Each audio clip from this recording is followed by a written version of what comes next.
बिस्मिल्लाहिर्रहमानिर्रहीम। अस्सलाम वालेकुम students, welcome to my channel. आज हम अपना MGT 301 जिसमें हम अपने मिड टर्म के लास्ट थीम यानी थीम नंबर 6 पढ़ेंगे। लेक्चर स्टार्ट करने से पहले आपसे छोटी सी रिक्वेस्ट है कि चैनल को सब्सक्राइब कर दे, बेल आइकन पे क्लिक कर दे ताकि हर सब्जेक्ट की हर न्यू आने वाली वीडियो सबसे पहले आपको मिलते। ये जो थीम है ना, ये बहुत इंपॉर्टेंट है, इसमें से काफ़ी पेपर आ जाता होता है।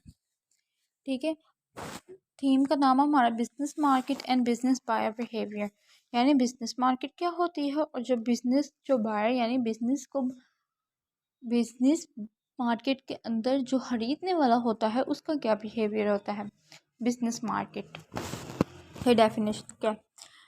इसके अंदर हम अपने प्रोडक्ट और सर्विसेज, अपने गुड्स डायरेक्टली किसी ऑर्गेनाइजेशन को सेल करते हैं। ठीक है, कंज्यूमर मार्केट में हम कंज्यूमर को सेल करते थे, इसमें हम इसको ऑर्गेनाइजेशन को सेल करते हैं, इसलिए इसको हम बिजनेस टू बिजनेस यानी B2B मार्केट भी कहते हैं। इसके लिए जो लोग यानी जो ऑर्गेनाइजेशन हमसे बाय करती है गुड और सर्विसेज, वो इसको फर्दर इस्तेमाल कर सकती हैं, यानी प्रोडक्शन के लिए इस्तेमाल कर सकती है, अपनी सर्विसेज के लिए इस्तेमाल कर सकती है, रेंट के लिए कर सकती है, रीसेल पर्पस के लिए इस्तेमाल कर सकती है। इसे हम कहते हैं बिजनेस मार्केट। जैसे फॉर एग्जांपल एक ब्यूटी पार्लर वाली होगी, ब्यूटी पार्लर वाली आपसे प्रोडक्ट लेके गई है, वो आप प्रोडक्ट को क्या करेगी, वो अपने ऊपर तो नहीं इस्तेमाल करेगी ना मेकअप के लिए, वो जाके अपने आगे कस्टमर्स के ऊपर इस्तेमाल करेगी। ठीक है, जैसे कोई रेस्टोरेंट वाले हो गए, वो आपसे मसाले लेके जाते हैं, वो फर्दर क्यों इस्तेमाल करेंगे, अपने हाउस होल्ड के लिए इस्तेमाल नहीं करेंगे, वो फर्दर अपनी इसको प्रोसेसिंग में लेकर आएंगे, इससे खाने बना के सेल करेंगे। और इफ एक और है जैसे कार वाला हो गया, वो कार रेंट पे लेके जाता है, इसलिए वो आगे इसके ऊपर फर्दर कार देगा लोगों को, यानी रेंट के ऊपर। ठीक है, अब इसके अंदर जो होता है ना, बिजनेस मार्केट के अंदर वो वाइड रेंज होती है प्रोडक्ट्स की, जिसके अंदर हमारे एक आते हैं सिंपल प्रोडक्ट्स और दूसरा आता है हमारा कॉम्प्लेक्स प्रोडक्ट। सिंपल प्रोडक्ट्स में हमारे कॉफ़ी एंड फर्नीचर्स और मोबाइल्स आते हैं। कॉम्प्लेक्स प्रोडक्ट्स ऐसे प्रोडक्ट्स जो एयरक्राफ्ट होते हैं, कंप्यूटर सिस्टम होते हैं और सर्जिकल इंस्ट्रूमेंट्स होते हैं। बिजनेस बायर बिहेवियर क्या होता है? बायर जिस तरह से खरीदते वक्त डिसीजन करता है, वो जैसे चॉइसेस करता है, उसे हम कहते हैं बिजनेस बायर बिहेवियर। ठीक है, बिजनेस बाइंग प्रोसेस क्या होता है? जिस प्रोसेस के तहत नीड को रियलाइज करते हैं, वेंडर को सेलेक्ट करते हैं, यानी बाइंग डिसीजन करते हैं, उसे हम कहते हैं business buying process. For example, मैंने कहा कि ये हमारे पास 4 किस्म के केचप्स हैं, ये A ब्रांड के केचप है, या B ब्रांड के केचप है, ये C ब्रांड के केचप है, या D ब्रांड के केचप। अब हमने कहा कि नहीं, हम A ब्रांड के केचप, कौन से ब्रांड के केचप लेंगे? मैंने कहा हम C ब्रांड के केचप लेंगे। क्यों? मैंने कहा इसका टेस्ट भी अच्छा है, ठीक है ना, इसकी क्वालिटी भी अच्छी है, ये प्राइस में भी अच्छा है। चलो फिर मैंने कहा रहने देते हैं, B की देख लेते हैं। हम B ब्रांड की देखेंगे कि B ब्रांड का तो टेस्ट भी नहीं अच्छा, लेकिन क्वालिटी वो जो है हमारी प्रोडक्ट वो एक्सपेंसिव भी है। मैंने कहा चलो A ब्रांड की देख लेते हैं। मैंने A ब्रांड की देखी, उसके अंदर क्वांटिटी थोड़ी थी।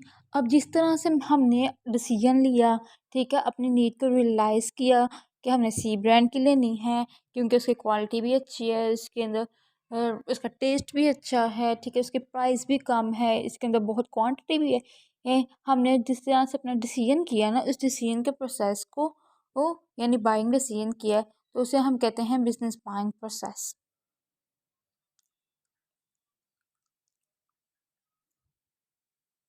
उसके बाद आता है हमारा करेक्टरिस्टिक्स ऑफ बिजनेस मार्केट्स। इसके 4 करेक्टरिस्टिक्स हैं। सबसे पहला है हमारा फ्यूअर एंड लार्जर बायर। इस बिजनेस मार्केट में हमारे कस्टमर तो बहुत थोड़े होते हैं कंज्यूमर मार्केट की बजाय, लेकिन ये हमें बहुत ज़्यादा रेवेन्यू जनरेट करके देते हैं। वो कैसे? अब फॉर एग्जांपल, एक कंज्यूमर मार्केट में बंदा है, आपकी एक फार्मेसी या आपके पास एक बंदा आता है, वो आपसे कितनी ले लेगा मेडिसिन? 10 ले लेगा, 20 ले लेगा, ठीक है, लेकिन आपने अगर वही मेडिसिन किसी हॉस्पिटल को सप्लाई करनी हो, तो वो आपकी मेडिसिन कितनी जाएगी, लाखों की तादाद में जाएगी ना, कार्टून्स की तादाद में। तो कस्टमर आपके थोड़े हैं, देख लो, और उन्होंने आपके लिए रेवेन्यू कितना ज़्यादा जनरेट किया। दूसरा आता है हमारा जियोग्राफिक कंसंट्रेशन। जो हमारी बिजनेस मार्केट होती है ना, वो हमारी जियोग्राफिकली कंसंट्रेटेड होती है। जैसे फॉर एग्जांपल आप किसी बिजनेस के मेन बाज़ार में चले जाएं, तो उसकी एक स्पेशल जगह होती है। जैसे आपने कहा कि मैंने कपड़े लेने हैं, आप जानते हैं कि बिजनेस मार्केट, आपको पता है ना, आप होलसेल कपड़ों में चले जाएं, होलसेल मार्केट में चले जाएं कपड़े के, वहीं तक कि सारे कपड़ों की दुकान होगी, तो वो क्या है, वो जियोग्राफिकली कंसंट्रेटेड है। ठीक है। जैसे हमारी टेक्सटाइल है, तो वो फैसलाबाद में भी ऑन की जाती है। डस्का जो है हमारा क्यों फेमस है, क्योंकि वहाँ पे सर्जिकल इंस्ट्रूमेंट बनाए जाते हैं। इसके बाद आता है डिमांड फॉर। जो इसकी डिमांड होती है ना, वो डिपेंडेंट होती है कंज्यूमर मार्केट की, यानी इसकी डिमांड ड्राइव डिमांड है। इनकी अपनी डिमांड है, यानी इनकी डिमांड कंज्यूमर मार्केट में डिपेंड करती है।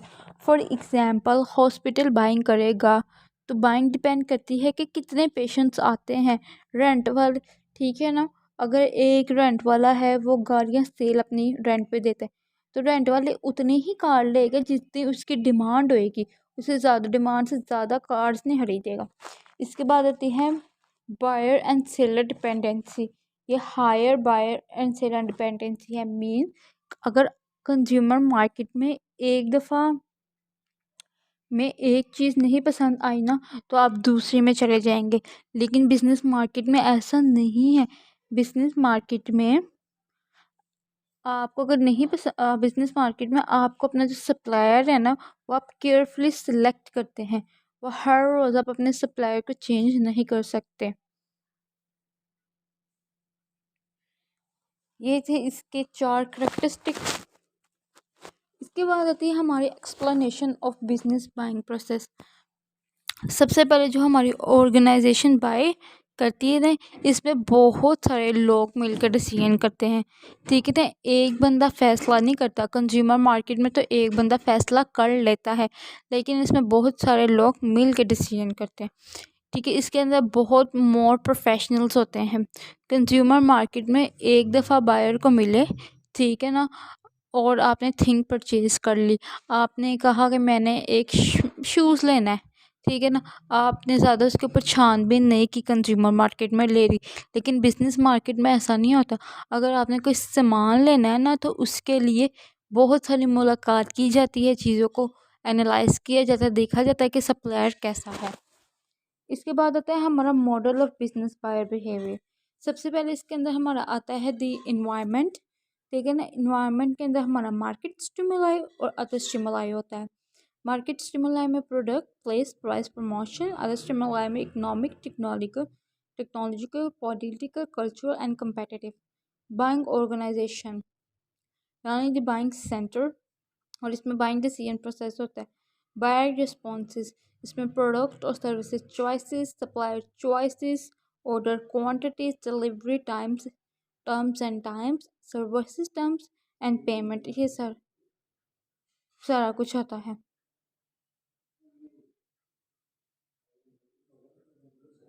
जो हमारी बिजनेस बाइंग एक्टिविटी होती है ना, वो हमारी 2 पार्ट में मुश्तमिल होती है।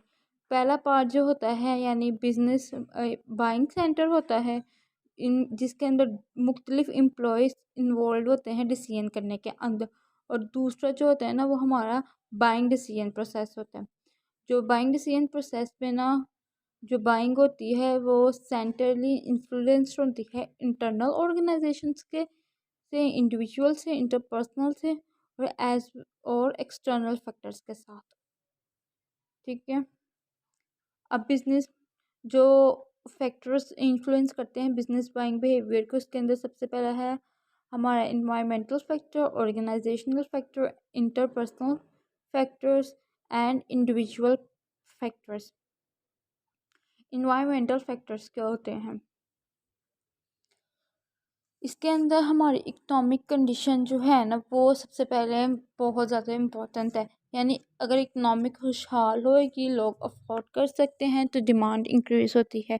चीज़ की डिमांड इंक्रीज होने से दुकान वाले को फ़ायदा होगा, और अगर अफोर्डेबिलिटी कम होएगी तो सेल भी कम होएगी। जैसे फॉर एग्जांपल दैट शोरूम है पर्सन का, ठीक है ना, यानी वो मोटरसाइकिल और को आगे रीसेल करेगा। अगर सेलर मार्केट, अगर इकोनॉमिक अच्छी होएगी, लोगों की डिमांड आएगी कि हमें मोटरसाइकिल दें, ठीक है ना, तो इससे क्या होएगा कि दुकान वाले को फ़ायदा होएगा। इसके बाद आती है सप्लाई कंडीशन। बहुत सारे सप्लाई हैं, जैसे एनर्जी की सप्लाई है, मटेरियल की सप्लाई है, बिजनेस की सप्लाई है। जैसा आपका बिजनेस, जैसे बिजनेस वैसी सप्लाई होएगी।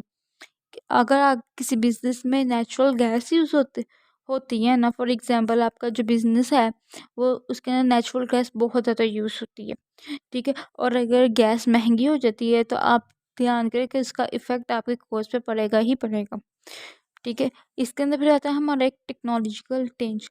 टेक्नोलॉजिकल चेंज क्या होता है कि प्रोडक्शन टेक्नोलॉजी है, ठीक है ना, कंजम्पशन टेक्नोलॉजी है। तो आपका कारोबार की टेक्नोलॉजी चेंज होती है, ओल्ड टेक्नोलॉजी पे आप नहीं रहते। फिर हमारा आता है इसमें कंपेटिटिव डेवलपमेंट। कंपेटिटर कैसे चल रहे हैं ये भी इन्फ्लुएंस करता है। इसके बाद होता है हमारा ऑर्गेनाइजेशनल फैक्टर्स। जो हर ऑर्गेनाइजेशंस होती है ना, उसका अपना विजन होता है, मिशन होता है, पॉलिसीज होती है, प्रैक्टिसेस होती है, प्रोसीड्यूर्स होते हैं, स्ट्रक्चर्स होते हैं। इन सब को फॉलो करना ही होता है, ठीक है। ऑर्गेनाइजेशंस, ये हमारी रिस्पॉन्सिबिलिटी है कि हम जानें कि ऑर्गेनाइजेशनल फैक्टर्स क्या होते हैं, ठीक है ना। वो आपको पता है कि इसके अंदर जो क्वेश्चन किए जाते हैं ना मार्केटर से, यानी ऑर्गेनाइजेशन के फैक्टर्स के लिहाज से, कि कितने पीपल इन्वॉल्व थे डिसीजन के अंदर, इनका रैंक्स क्या है, हम how we do the evaluation, हम एवेलुएशन कैसे कर सकते हो, what are the limits of the organisation, यानी ऑर्गेनाइजेशन की लिमिट्स क्या है, ओके। इसके बाद आता है हमारे इंटरपर्सनल फैक्टर्स। जो इंटरपर्सनल फैक्टर्स होते हैं ना, वो भी बहुत ज़्यादा बिजनेस बाइंग बिहेवियर को में इन्वॉल्व होते हैं। हम जानते हैं कि बिजनेस बाइंग प्रोसेस होता है उसके अंदर बहुत सारे लोग डिसीजन मेकिंग करते हैं, एक बंदा नहीं करता। और जो हमारे इंटरपर्सनल फैक्टर्स है वो भी हमारे इस प्रोसेस के ऊपर असर अंदाज होंगे। हमें ये याद रखना चाहिए कि ये मुश्किल है डटने शिनाख्त करना स्पेसिफिक ग्रुप डायनामिक्स को और इंटरपर्सनल फैक्टर्स को। ये कंपल्सरी नहीं ही है कि जो हमारा हाईएस्ट रैंक ऑफिसर्स होएगा ना, वो ही हमेशा क्रिटिकल डिसीजन करेगा, ठीक है। पार्टिसिपेंट्स भी वो भी डिसीजन कर सकते हैं। इसके बाद आता है हमारा इंडिविजुअल करेक्टरिस्टिक। इंडिविजुअल करेक्टरिस्टिक्स में जो हमारे gender, age, personality, job, rank, risk taking abilities, ठीक है ना, ये जो है हमारे बिजनेस डिसीजन में बहुत ज़्यादा असर करते हैं। उसके बाद आता है हमारा बाइंग सिचुएशन। 3 तरह की बाइंग सिचुएशन होती हैं, straight rebuy, modified rebuy and new task. Straight rebuy क्या होती है? इस सिचुएशन में जो बायर होता है ना, वो आपसे परचेज करता है किसी भी मॉडिफिकेशन के बगैर, ठीक है। और यानी कि आप ऑलरेडी प्रोडक्ट बाय कर रहे हैं, कंटिन्यू करते हैं, आपसे एक बंदा है, आपकी कंपनी है किसी चीज़ की, वो आपसे ऑलरेडी ही प्रोडक्ट बाय कर रहा होता है, लेकिन वो आपसे रूटीनली बाय करता है लेकिन विदाउट किसी मॉडिफिकेशन के, ठीक है ना। ये नहीं कहता कि इसमें ये चेंजिंग करो, ये चेंजिंग करो, नहीं।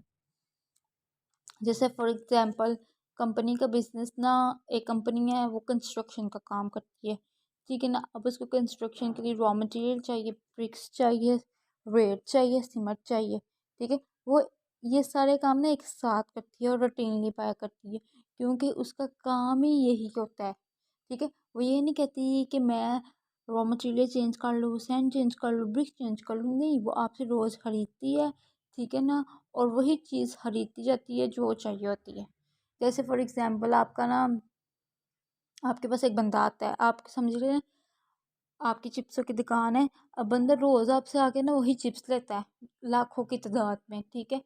उसमें कोई चेंज नहीं करवाता, ना उसके कहता है कि इसका फ्लेवर चेंज कर दो, केचप चेंज कर दो, नहीं, वो ही सारा कुछ होता है। इसे हम कहते हैं स्ट्रेट रीबाय।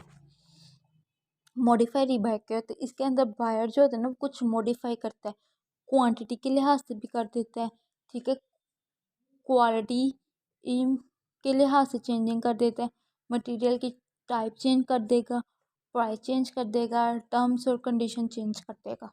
इसे हम कहते हैं मॉडिफाई रीबाय। फॉर एग्जांपल, एक आपके पास जो बंदा है वो कह रहा है कि मैं आपकी ना कंप्यूटर्स की शॉप है, ठीक है। एक बंदा कहता है कि पहले वो आपसे कंप्यूटर ले रहा था, वो कहता है कि मुझे ये कंप्यूटर है ना, इसके अंदर रैम दूसरी चाहिए, रोम दूसरी चाहिए, इसकी बैटरी हेल्थ दूसरी चाहिए। इसने क्या किया? इसने मॉडिफाई किया। इसको हम कहते हैं मॉडिफाई रीबाय। न्यू टास्क में क्या होता है, जो बायर होता है ना वो आपसे फर्स्ट टाइम परचेज करता है, ठीक है। जैसे हम अपनी कंस्ट्रक्शन कंपनी वाली ना एग्जांपल ले लेते हैं। सेम कंस्ट्रक्शन कंपनी है, कंपनी के पास ना नया प्रोजेक्ट मिला है, ठीक है, यानी न्यू कंस्ट्रक्शन रिक्वायरमेंट आई है। अब रिक्वायरमेंट को फिल करने के लिए ना न्यू मटेरियल चाहिए, और न्यू मटेरियल बाय कर रहा है, वो न्यू टास्क है, ठीक है।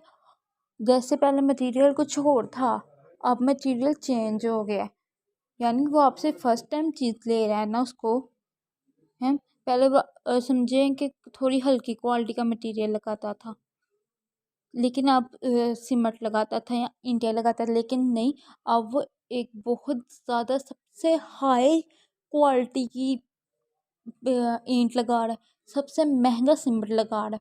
वो क्या कर रहा है? वो आपसे चीज़ ले रहा है, लेकिन उसकी क्वांटिटी चेंज हुई है। चीज़ ले रहा है, पहली दफ़ा वो चीज़ ले रहा है।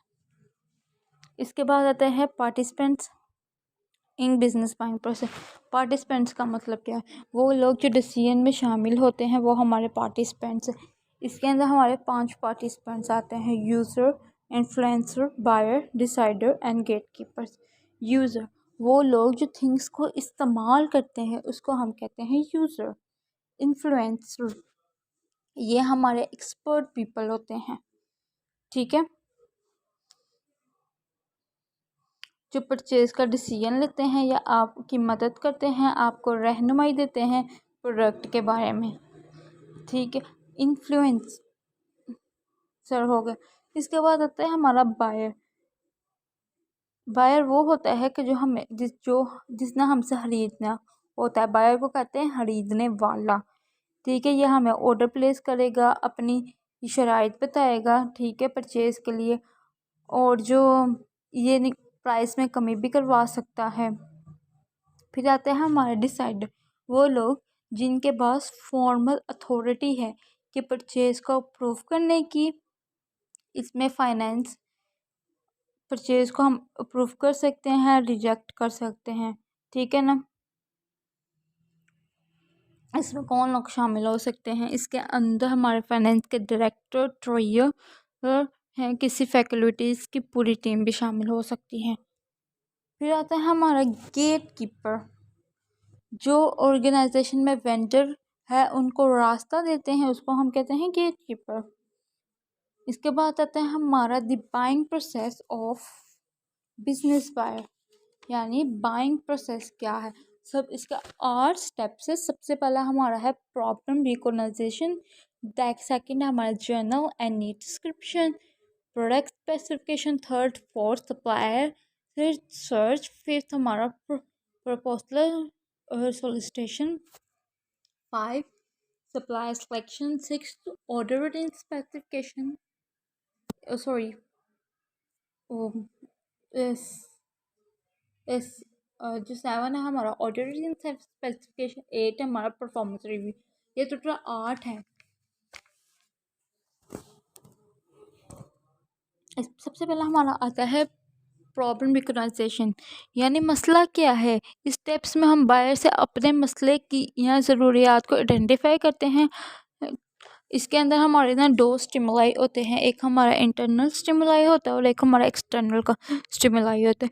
अगर कंपनी एक नया प्रोडक्ट लॉन्च करती है तो उसे मशीनरी और रॉ मटेरियल की ज़रूरत होती है, उसे हम कहते हैं इंटरनल स्टिमुलाई।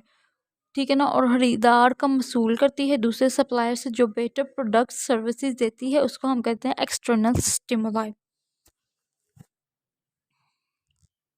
दूसरा आता है हमारा जनरल नीड डिस्क्रिप्शन। इसके अंदर जो बायर होता है ना, वो करेक्टरिस्टिक्स को बयान करता है और प्रोडक्ट की क्वांटिटी क्या होगी। मतलब अगर आप लैपटॉप खरीदने हैं तो उसकी रैम क्या होगी, रोम क्या होगी, ये 1 लाख आपने लैपटॉप लेने, कितने लेने हैं। ओके, अगर प्रोडक्ट अगर प्रोडक्ट सादा होएगी ना तो बायर को सिर्फ कुछ ही मुश्किलात का सामना करना पड़ेगा।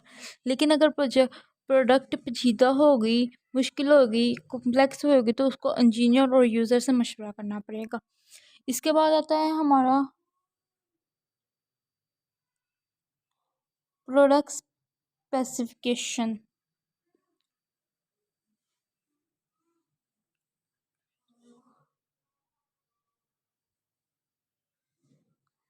प्रोडक्ट स्पेसिफिकेशन में हम वैल्यू एनालिसिस करते हैं और आइडेंटिफाई करते हैं प्रोडक्ट के करैक्टरिस्टिक।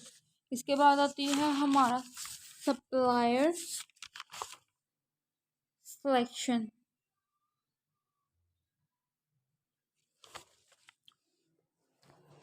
सप्लायर सर्च करते हैं, इसमें कस्टमर कहता जाता है और थिंग्स सेलर से बेस्ट, यानी इसके अंदर हम प्रपोजल देते हैं। इसमें हम ना मुनासिब सेलर को तलाश करते हैं, यानी सप्लायर को। और सप्लायर को तलाश करने के लिए हम इंटरनेट पे सर्चिंग भी कर सकते हैं और अपने जो कॉन्टेक्ट्स होते हैं ना, उसको भी इस्तेमाल कर सकते हैं। फिर हमारा सप्लायर सर्च के बाद प्रपोजल सॉलिसिटेशन। सप्लायर से प्रपोजल इसमें मंगवाए जाते हैं और डिफरेंट सप्लायर प्रपोजल देते हैं। वो प्रपोजल परचेज डिपार्टमेंट एनालिसिस करती है। अब सप्लायर सिलेक्शन, इसमें खरीदार सब प्रपोजल को पढ़ता है, यानी खरीदने वाला। और मैंने अगर खरीदना तो मैं सब प्रपोजल को पढ़ूंगी और इसमें से जो बेस्ट सप्लायर होते हैं ना, उसको सिलेक्ट कर लिया जाता है। और जो प्रपोजल होता है ना, उसमें हम प्रपोजल की क्वालिटी देखते हैं, ठीक है ना, number of units, delivery condition and product specification. इसके बाद आता है हमारा ऑर्डर रूटीन स्पेसिफिकेशन। इसके अंदर अगर चीज़ का ऑर्डर लेना है ना, तो कैसे लेना है, ठीक है ना, ऑर्डर प्लेस कर दिया जाता है, इसे हम कहते हैं ऑर्डर रूटीन स्पेसिफिकेशन। इनसे ऑर्डर कैसे लेना है, ऑर्डर परचेज कर लिया, इसमें खरीदने वाला ऑर्डर देता है और इसकी स्पेसिफिकेशन देता है। ऑर्डर की मिकदार क्या होगी, वारंटीज, ठीक है ना, मेंटेनेंस, रिपेयर्स वगैरह। इसके अलावा बायर अपने सप्लायर के साथ कॉन्ट्रैक्ट साइन करता है और इस बात की इसको इत्तेफाक करता है कि अगर हम मुझे ज़रूरत होएगी तो मैं आपसे शेयर दोबारा लूँगा। और इसके बाद आता है हमारा परफॉर्मेंस, जो हमारा सबसे लास्ट है ना, वो हमारा है परफॉर्मेंस रिव्यू। इसके हम अंदर हम देखते हैं कि जो थिंग्स हमने परचेज़ की है वो हमारी एक्सपेक्टेशन को फुलफ़िल कर भी रही है कि नहीं फुलफ़िल कर रही। अब हमारे दो मार्केट्स आते हैं, एक हमारा इंस्टीट्यूशनल मार्केट है और दूसरा हमारा गवर्नमेंट मार्केट है। इंस्टीट्यूशन मार्केट जो है ना, वो different institution like schools, railway, airline को के ऊपर ना बुनियाद करती है। ये जो मार्केट होती है लो बजट होती है और कैप्टिव होती है। अब इंस्टीट्यूशन मार्केट लो बजट ये होती है कि ये प्राइस पर कॉम्प्रोमाइज़ करती है और कॉस्ट सेव करती है, और इनमें से सबसे और कैप्टिव के इन सब इंस्टीट्यूशन में लोग जो प्रोवाइड करते हैं वो और उसको यूज़ करते हैं। अब देखें कि एक इंस्टीट्यूशन मार्केट की एग्जांपल लेती हूँ। एक स्कूल है, ठीक है ना, आपको पता है इंस्टीट्यूशन मार्केट में स्कूल आते हैं। आप कहते हैं कि मैं स्कूल में थिंग्स सेल्स करूँगा, यानी स्कूल में है उसके अंदर आप यूनिफॉर्म बेचेंगे, बुक्स के सेल करेंगे। हॉस्पिटल है, हॉस्पिटल में आप कहते हैं कि मैं मेडिसिन, थिनर, केमिकल्स, उसके सर्जिकल इंस्ट्रूमेंट सेल करेंगे, ठीक है ना। ये हो गए हमारी इंस्टीट्यूशन के एग्जांपल, यानी ऐसी इंस्टीट्यूशन जो सोसाइटी को सर्व कर रही है और आप थिंग्स उसको जाके सेल करेंगे ना, उसको हम कहते हैं इंस्टीट्यूशनल मार्केट।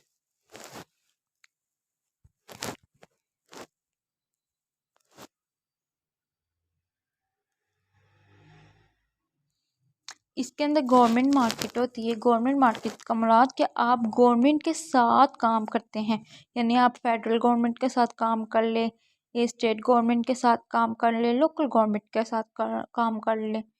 ठीक है ना। जो हम बहुत सारे ममालिक में जो हुकूमत है ना, वो प्रोडक्ट खरीदती है और वो सप्लायर से खरीदती है। हुकूमत कंपनीज को मौका देती है बड़े या छोटे पैमाने पर कि वो उनके लिए काम करे, इसके लिए वो बिडिंग करते हैं। ठीक है ना, यानी बोली लगाते हैं, जिसकी कम कीमत होगी उसकी उसकी बोली का ऑर्डर मिल जाएगा। जैसे मैं फॉर एग्जांपल आपको देती हूँ कि पुलिस का यूनिफॉर्म जो है ना वो चेंज हुआ है। अब पुलिस को न्यू यूनिफॉर्म की ज़रूरत है, इसलिए हुकूमत ने एक टेंडर ओपन किया है। ठीक है ना, जो बेस्ट क्वालिटी और लो प्राइस में हमें देगा ना यूनिफॉर्म, हम उसी से लेंगे। आप टेंडर में हिस्सा लेते हैं, अगर आप वो टेंडर विन कर जाते हैं तो आप गवर्नमेंट के साथ काम करेंगे।